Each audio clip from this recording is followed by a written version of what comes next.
This is Damilola Babalola reporting for the Ombudsman Radio. We are live at the conference organized by the Parliamentary Staff Association of Nigeria, Public Complaints Commission chapter. Thank you for staying tuned. Great PASAN! I was just bragging to my zonal vice president that we've not had this good at the NEC or the CWC. I just feel like I'm sitting with Tinubu or something. And I was telling him we have to go through the chair and the welfare to use this place the next time we have our NEC. You have done very good. But I always do mine in a different way. Please, can I crave your indulgence, the men, to stand up? I have a song I always sing for my women. We'll do only the chorus. Yes, you are aware because you are the national. So sing a song for women everywhere. Let it ring around the world and never ever cease. So sing a song for women. Great PASAN. Service for democracy. Yes, let me add my voice to this noble initiative. In fact, I want to thank the organizers of this program. You are indefatigable chairman, the Tokunadu chairman, the chairman that knows what it is to be a labor officer. I look at the theme of this program. It's talking about social dialogue, an instrument for sustainable development. We all agree and know what is social dialogue. You know, it refers when you bring people together, you discuss with your representative and your employer. And the essence of social dialogue is to improve productivity. So I want to urge all of us who have come from various states and units. The theme is just very relevant to your job description, because we know that you are the ombudsman, the common man, the downtrodden. They look unto you to do what? To get justice. And having full knowledge of social dialogue, it will also help us in the discharge of our duties. So I want to, appreciate this particular occasion. I want to appreciate the organizers. And I want us to be attentive. I want us to pay attention. I want us to make sure that this program pass through us. Am I communicating? Let this program pass through us so that by the time we'll be in the field discharging our duties, by the time we go to our various units, we know that we have actually come to Abuja and there's takeaways for this program. So on this note, I want to urge us to, relax and have a full day and get the benefit of this program. Thank you very much. You are all welcome. I'm here on behalf of my director, Labor Relations and Staff Welfare. He is supposed to be here, but he has another task that has been given to him by the Clerk of the National Assembly. I am very happy to have seen the caliber of people that have come here. It is not easy. You have traveled from all over the country. We thank God for all this journey mercies and everything. On behalf of my director, I wish us all the best in this deliberation and this workshop. And we pray that the good Lord will bless us in everything that we do. Thank you very much. Because you can only fight for better welfare when your employer or the nation is doing well. And that is why from time to time you see us take out time to have conferences. About 2 years ago, we were the host of the Social Justice Conference, and we take out our time. Some people say, why are you not just doing a tiny workshop? Just bring your people, do it online, or enter into your small closet and do it. But we cannot afford to be aloof when the nation is going the way it is going. And that is why when we have opportunity like this, we bring in very seasoned people, voices that are speaking in the nation to speak to us and also to speak.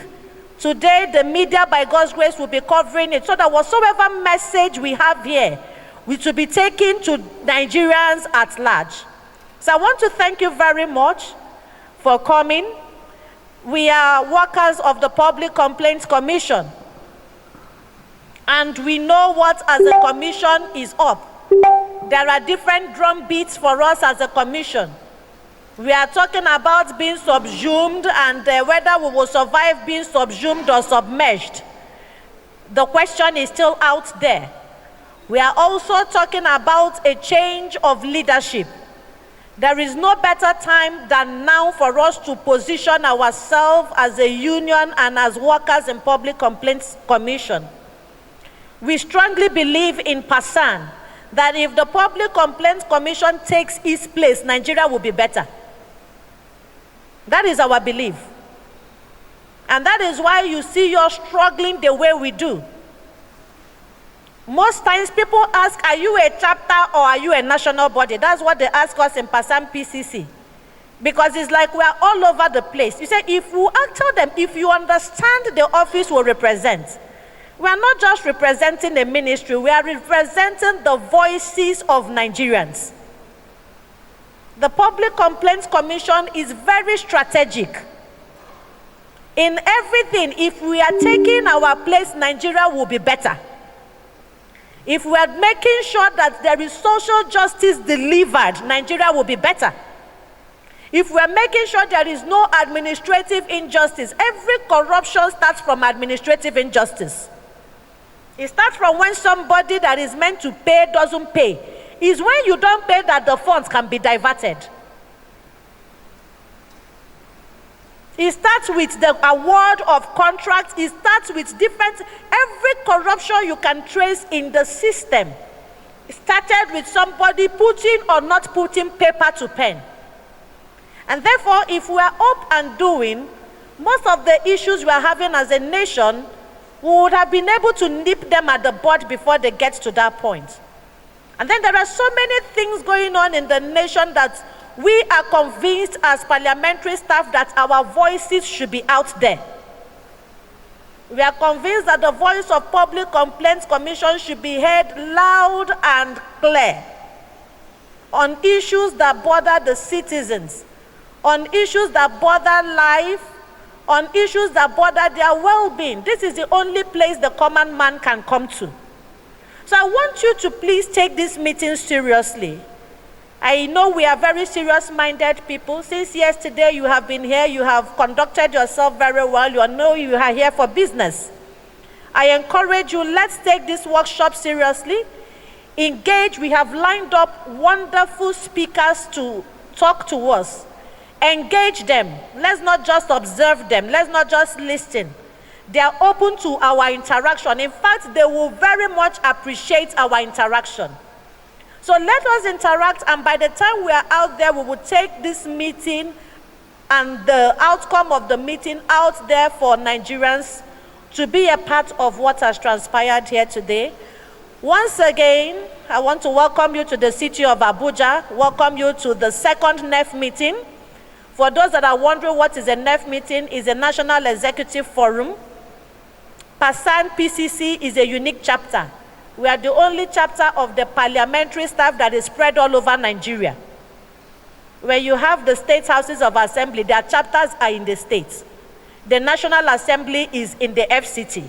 We are the only chapter that is spread across the nation. And we thought it wise that from time to time we should be able to bring in our people for us to see one-on-one and talk. There is no reason you that you are representing your people should not be able to come to Abuja to interface with your leadership. That is one of the essence of this meeting. And this is the second time he's holding since the inception of PASAN. The last one held 4 years ago. So like I said, it's an all-important meeting for us.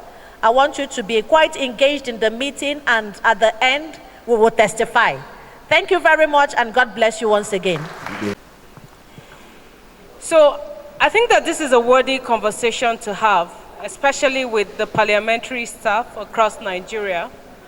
More so because, in the words of one of America's monumental cultural poet, Henry Wadsworth, a single conversation across the table with a wise person is better than 10 years of book study.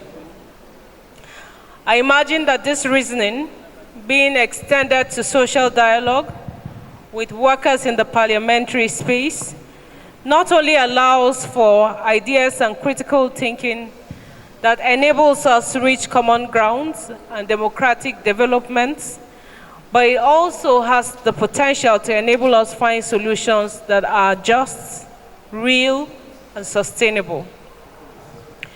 And so the question to ask is, why social dialogue? If it is true that questions tell us more than answers ever will, then we need to ask the question, why social dialogue as the topic of the conversation? Europe had a head start in the practice of tripartism between governments and the representative organizations of workers and employers within and across borders.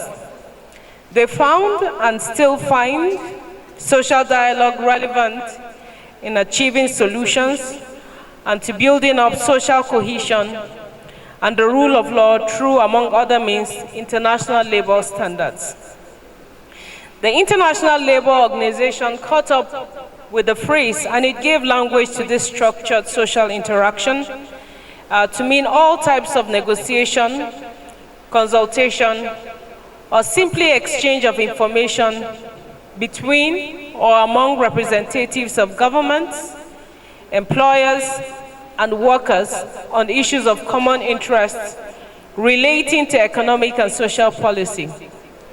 In which case, it can exist as a tripartite process with the government as an official party to the dialogue, or it may consist of bipartite relations only between labor and management, or trade unions and employers of organizations.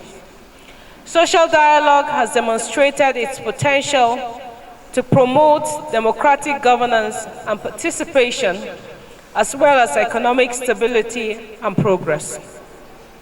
Through social dialogue, individuals are able to exchange ideas, express opinions, and engage diverse perspectives, leading to increased awareness, empathy, and cooperation for the building of a more inclusive and cohesive society where mutual respect and understanding thrive. Put more starkly, if you think talk is cheap, try its absence in governance. So this should be a safe place to establish that to have the right governance or to build development that is sustainable, having different perspectives must be normalized, encouraged, and welcome. Anything outside that circumference is not normal.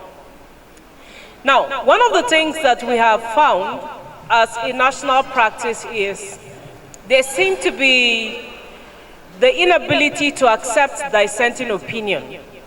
So if you have people asking questions or having different opinions, typically it is criminalized.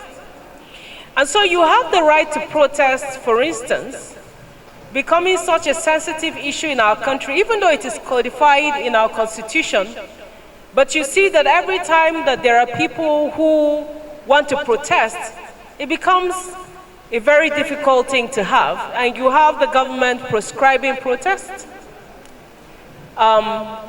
stamping down protests, even putting the security agents out there to trample down on protesters. Even when you have people on the social media space, and I speak about the social media because it is the new village square of ideas.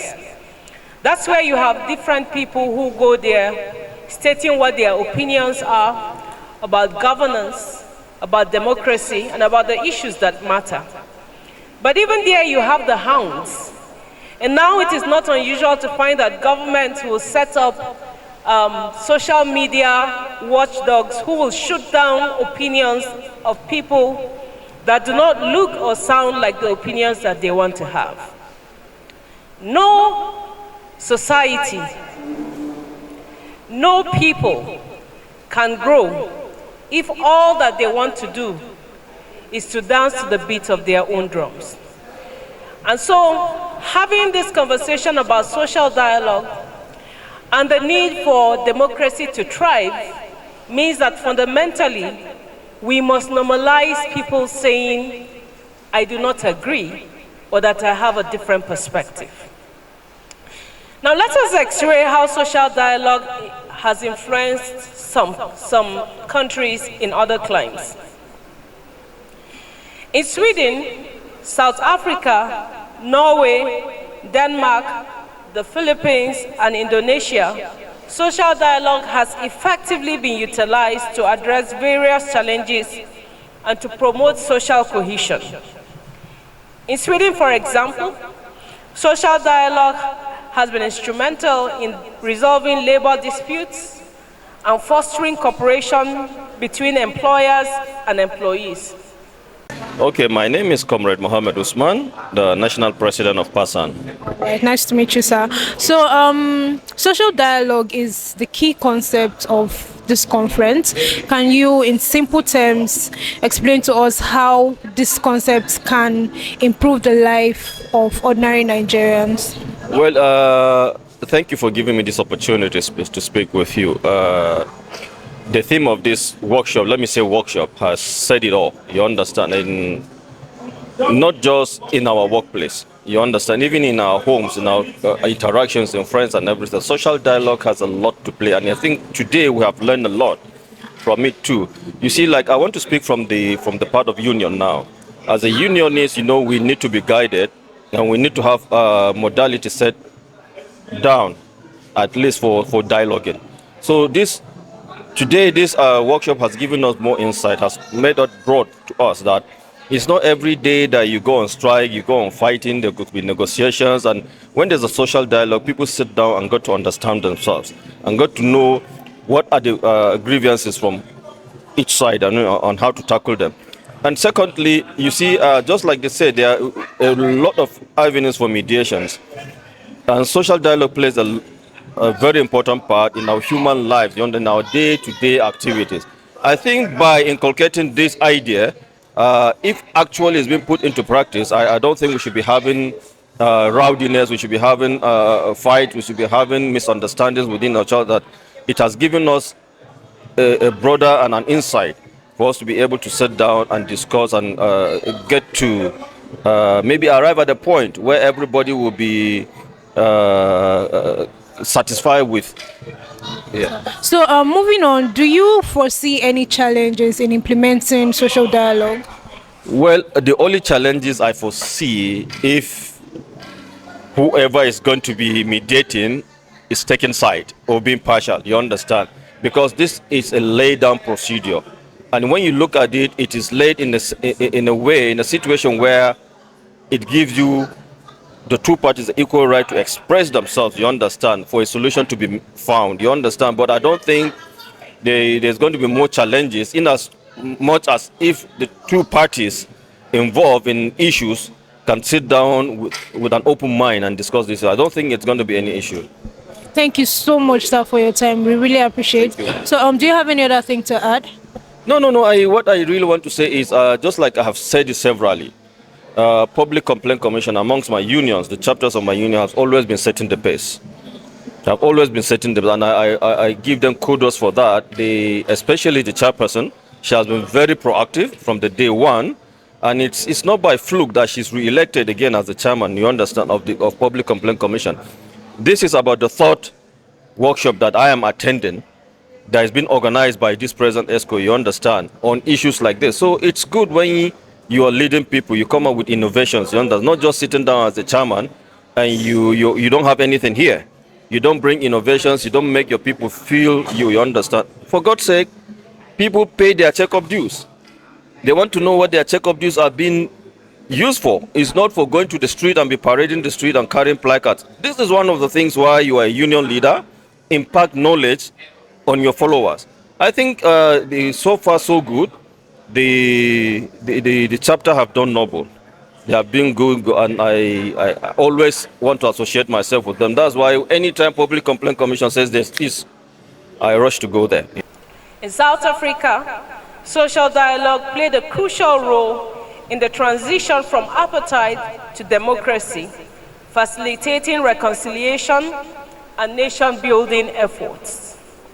Norway and Denmark have effectively utilized social dialogue to address gender equality and work-life balance challenges.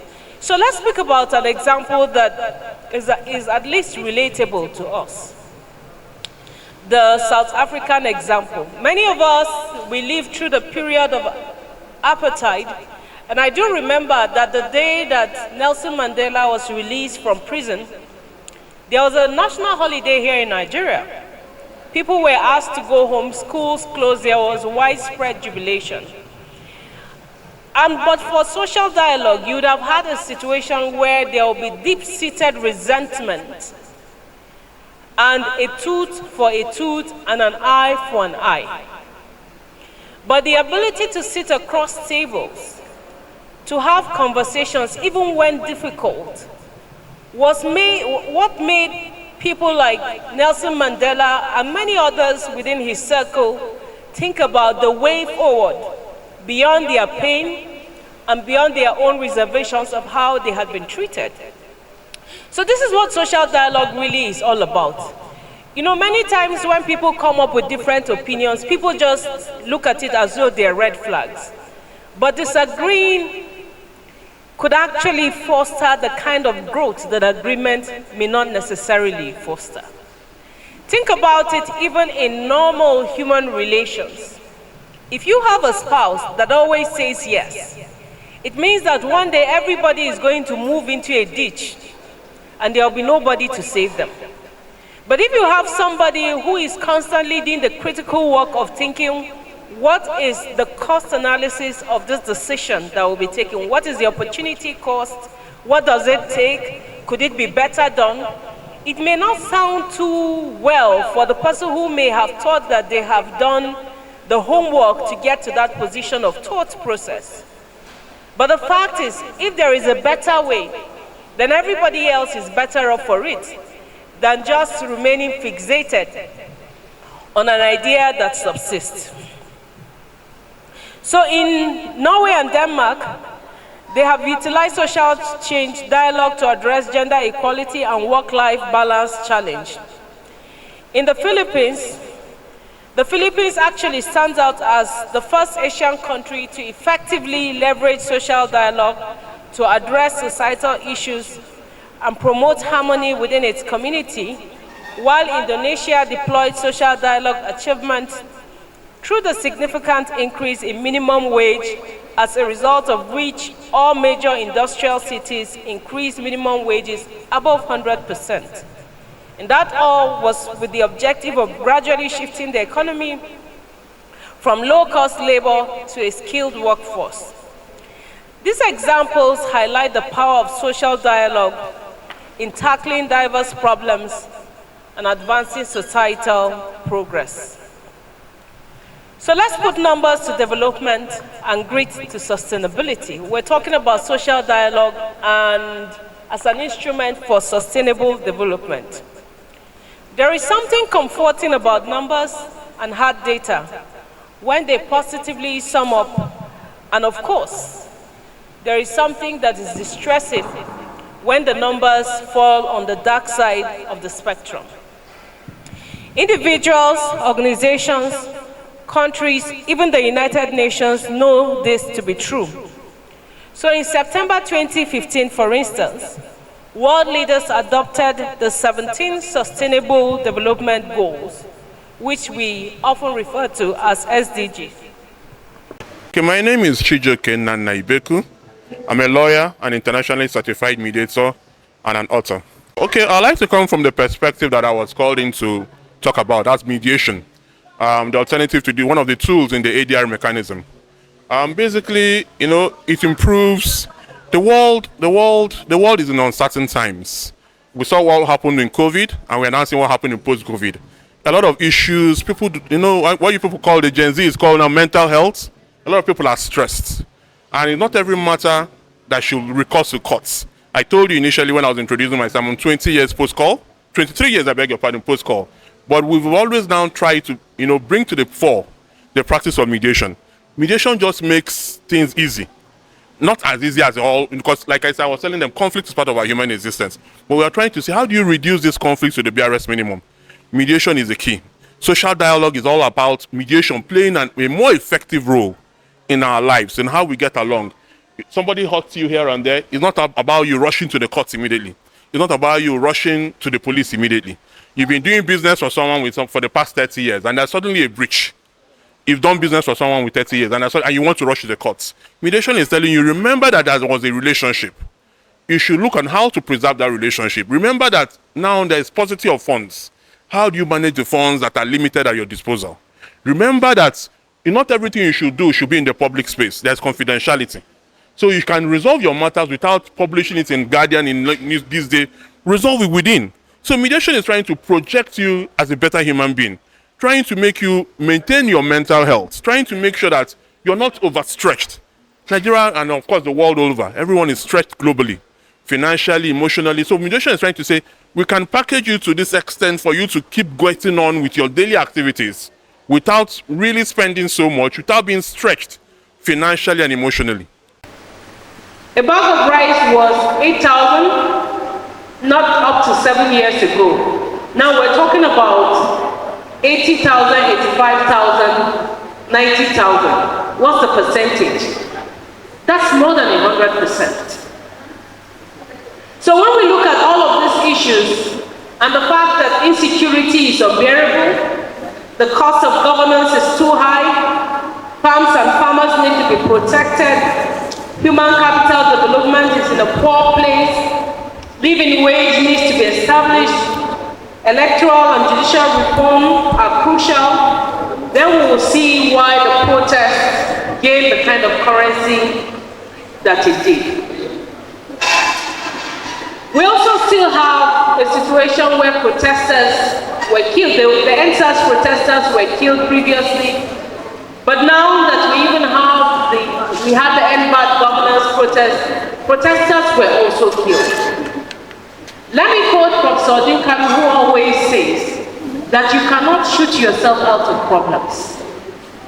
Once there is a challenge, no matter how difficult that challenge is, you must be able to have the presence of mind, the ability to listen to people, the ability to engage the issues in order to find solutions. And that essentially is what the National Assembly should be doing and what the executive should be doing. But we find the kind of non-responsiveness of the government. Many people waited to listen to the speech of the president in the midst of the protest. But at the end of the day, the summary of that speech sounded like you were struck with whips and I will flood you with scorpions. You see, when you do that, you cannot find the following of the people. Anyone who leads and people are not following is only taking a walk. Section 17C of the 1999 Constitution, which is the shortest provision in our Constitution, it says governmental actions shall be humane. Governmental actions shall be humane. What this means is that in taking decisions on critical matters like survival, food on the table, clothes on backs, roofs overhead, that it is the duty of the government to carry out actions that are humane. So we are dealing with a hunger problem. What do we do? The thing to do is not to begin to think about what is on paper, but what is the real solution. So you can cook up something and say, well, we have reduced the inflation rate. What does that mean if you still have the number of people who are going to bed hungry increasing? So these really are the issues, that actions that are taken must be clear, must be sincere, but in the words of the Constitution above all, must be humane. So how can social dialogue be used to address Nigeria's problems? I'm glad you asked. As dire as things stand, we must open up to possibilities. The sorts of possibilities that are effective and resilient that social dialogue presents. At the executive tier, social dialogue can ensure policies are inclusive and responsive to Nigerian citizens. Parliamentarians and parliamentary workers like you can ensure legislation is comprehensive and considers the perspectives of stakeholders through public hearings, consultations, and participatory legislative processes that lead to real results. The judiciary is responsible for interpreting laws. Social dialogue can be used to promote transparency and accountability in the justice system through engagement with civil society to understand the broader social implications of courts' decisions and reviews of judgments to ensure that the courts of laws are also the courts of justice. Now, let me talk about the parliamentary and the justice system for a while. You know, every time you sit to do an assignment, the thing to ask is, what is the problem? And then what are the real solutions that we are looking for?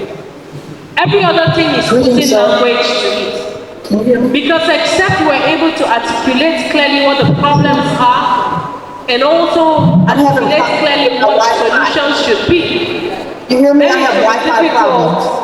difficult to find Hi, Brenda, we can hear you. answers Yes. to the questions that we Yes, are audible. seeking Yeah. and solutions to the problem. Wi-Fi issues this morning.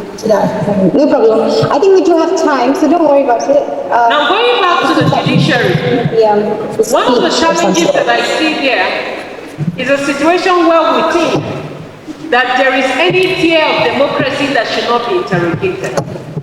And I completely disagree with it. You see, any power that is not interrogated becomes power that goes on rampage, becomes toxic, and does not provide real solution. It's like fire. It is a good servant, but it can actually be a poor master.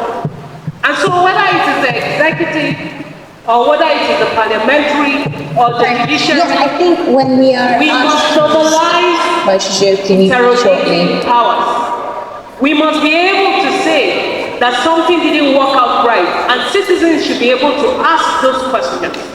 So for instance, for those of you who may have watched Sheung on Channel Television, and the former minister who was also the co-marshal of the Federal Road Safety, I think Osita, Chidoka Osita, they are now analyzing the results of the Imo State elections that brought Pope Uzodimma, who came forth to power over Emeka Ihedioha. And I feel very glad that we're asking those kind of questions, and now we're bringing out empirical evidence to say that this should not have happened. Now, in many fora, I have spoken about this. Some time ago, I was interviewed and asked, why is this important to me? And I said, because you see, except we commit to staying on a matter until there is resolution, we will never make progress. So we have become a country that gets overwhelmed. Something happens today, we hurry through, it's on the front burner for a short while, and everybody's talking about it. After a while, the issue has not been resolved, but we move on, in quotes, to other matters. And the politicians understand it. So what essentially they do is to constantly overwhelm citizens with issues. So there are many issues to talk about. And so you can't focus on an issue. It's not just the judiciary, including the media. It is the duty of the media to constantly review matters. So for instance, if we have someone who is in power, who has no business being there, it is the duty of the media to give us countdown. Every day, put it in the papers and say this person is there in the office, but he's there illegally because the people have not voted him.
I'm Comrade Margaret Chijoke Beku.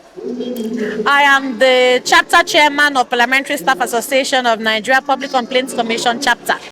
Once we live in a society, organization, there will always be interest. Different people will have different interests. And the most important thing for a society to develop is you must understand and accept that every voice counts. Every voice is important, every voice counts. Therefore, social dialogue creates an avenue for all those social partners to come together to talk so that we don't get into conflict and there is no disharmony. And social dialogue also helps us to forge ahead as a society when the needs and interests of people are met.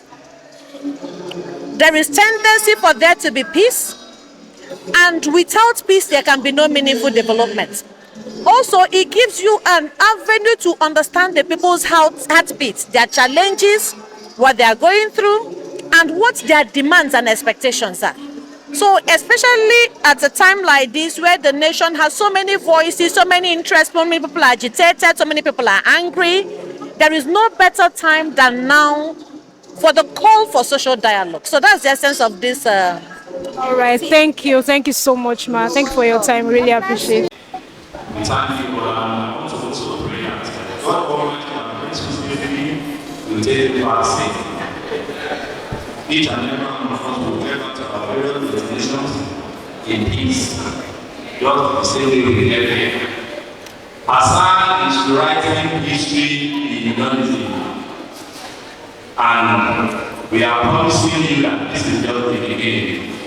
This year's this is the second net we had that is better than the one we had 4 years ago.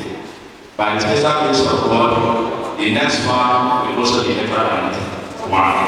We will continue to improve, to learn along the line, and get better with our demands. So I want to thank you all for finding time to be here with us. Please be notified that when we close from here, all the NEF members, we are proceeding to the office at the headquarters to have a brief meeting with the acting chief commissioner, the secretary of the commission. Thank you once again, and God bless you all. Thank you.